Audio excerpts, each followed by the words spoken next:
పోలీసులను వీళ్ళు ఇష్టానుసారంగా వాడుకుంటా ఉన్నారు.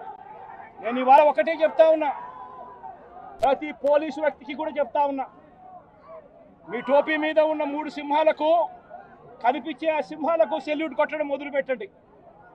తెలుగుదేశం పార్టీ నాయకులకు సెల్యూట్ కొట్టడం మొదలుపెట్టి, వీళ్ళు చెప్పినట్టుగా చేయడం మొదలుపెట్టి, అన్యాయాలు చేయడం మొదలు పెడితే మాత్రం ఎల్లకాలము తెలుగుదేశం పార్టీ ప్రభుత్వమే ఉండదు అని చెప్పి ఇవాళ ప్రతి అధికారికి కూడా నేను తెలియజేస్తా ఉన్నా. రేపొద్దున మళ్ళీ మా అధికారం వస్తుంది. వచ్చినప్పుడు అన్యాయం చేసిన వీళ్ళందరినీ, వీళ్ళ అధికారులందరినీ, అన్యాయం చేసిన ఈ నాయకులందరినీ కూడా బట్టలు కూడా తీసి నిలబెడతామని చెప్పి కూడా ఈ సందర్భంగా తెలియజేస్తా ఉన్నాను. ఎవడిని వదిలిపెట్టేది ఉండదు. ఇదే వంశీని అరెస్ట్ చేసేటప్పుడు సిఐ అన్నాడట, నేను 1.5 సంవత్సరంలో రిటైర్ అయిపోతాను అని చెప్పి. రిటైర్ అయిపోయినా కూడా, సప్త సముద్రాల అవతల ఉన్నా కూడా మొత్తం అందరినీ కూడా పిలిపిస్తామని చెప్పి కూడా ఈ సందర్భంగా చెప్తా ఉన్నా. చట్టం ముందు నిలబడేట్టుగా చేస్తాం, బట్టలు ఊడదీస్తాం, న్యాయం జరిగేట్టుగా చేస్తాం అని ప్రతి ఒక్కరికి కూడా తెలియజేస్తా ఉన్నాం. ఈ మాదిరిగా అన్యాయం చేయడం మొదలు పెడితే మాత్రం ఖచ్చితంగా ప్రజలు, దేవుడు ఇద్దరు కూడా వీళ్ళను శిక్షించే కార్యక్రమం ఖచ్చితంగా జరుగుతుందని చెప్పి సందర్భంగా మరొక్కసారి వీళ్ళందరికీ కూడా చెప్తా ఉన్నా. అన్యాయంలో భాగస్వాములు కావద్దండి. మీ టోపీ మీద ఉన్న సింహాలను గౌరవించండి, వాటికి సెల్యూట్ కొట్టండి, మీ వ్యక్తిత్వాన్ని కాపాడుకోండి అని చెప్పి ప్రతి అధికారికి కూడా ఈ సందర్భంగా తెలియజేస్తా ఉన్నా. నేను ఆంధ్రప్రదేశ్ పోలీసు అధికారుల సంఘం రాష్ట్ర అధ్యక్షుడిని.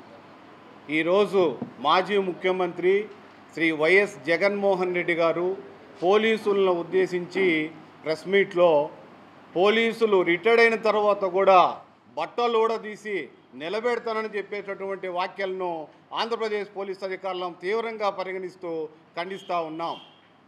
ఎందుకంటే గతంలో 9 నెలల క్రితము మీ ప్రభుత్వంలో కూడా ఇదే పోలీసులు పనిచేశారని చెప్పి ఒకసారి గుర్తు చేస్తూ ఉన్నాం. ఎందుకంటే పోలీసులు ఎప్పుడు కూడా చట్టానికి, న్యాయానికి, సత్యానికి, ధర్మానికి నిలబడిన ఆ 4 సింహాలు పోలీసు, దానికి సెల్యూట్ చేస్తామే తప్ప చట్టాల పట్ల, ప్రజాస్వామ్యం పట్ల వ్యతిరేకత ఉన్న వాళ్ళకి ఎవరికి కూడా మేము సెల్యూట్ కొట్టమని చెప్పేసి ఈ సందర్భంగా తెలియపరుస్తూ ఉన్నాం. రిటైర్డ్ అయిన తర్వాత కూడా ఆ విధంగా మీరు, అంటే మాజీ ముఖ్యమంత్రిగా పనిచేసిన మీరు 5 సంవత్సరాలు ఈ రాష్ట్ర ముఖ్యమంత్రిగా ఉండి కూడా ఈరోజు ఈ విధంగా మాట్లాడుతుంటే అది చాలా దురదృష్టకరంగా ఆంధ్రప్రదేశ్ పోలీస్ అధికారుల సంఘం భావిస్తూ ఉన్నది. ఎందుకంటే మీరు ఈ విధంగా మాట్లాడటం వల్ల, మీరే వీళ్ళు ఈ విధంగా మాట్లాడితే మీ కింద వాళ్ళు ఇంక ఎలా మాట్లాడతారో ఒకసారి మీరు మననం చేసుకోవాలి.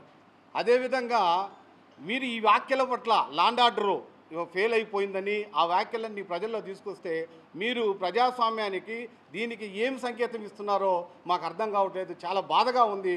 మేము మీ వ్యాఖ్యలు మా ఆత్మధైర్యాన్ని, మనోభావాల్ని దెబ్బతీసే విధంగా ఉన్నాయి కాబట్టి మీ వ్యాఖ్యలను వెనక్కి తీసుకోవాలని చెప్పేసి ఆంధ్రప్రదేశ్ పోలీస్ అధికారుల సంఘం నుంచి మీకు విజ్ఞప్తి చేస్తూ ఉన్నాం. ఇప్పుడు నిజంగా ఎవరైనా సరే చట్టానికి వ్యతిరేకంగా ఎవరు పనిచేసినా, నేను చేసినా, ఇంకోటి చేసినా, చట్టం ఎవరు కూడా చుట్టం కాదు, ఎవరిని వదిలిపెట్టదు. ఆ చట్టానికి సంబంధించి, దాని మీద సంబంధించి ఏదైనా చేసుకోవచ్చు. కానీ ఇలాంటి బెదిరింపు వ్యాఖ్యలు చేయడం వల్ల ఏమవుతుంది, పోలీసు వ్యవస్థ ఆత్మస్థైర్యం దెబ్బతిని అది వేరే విధంగా సమాజం మీద పడకూడదని చెప్పి ఈ సందర్భంగా మీకు మరొకసారి విజ్ఞప్తి చేస్తాను.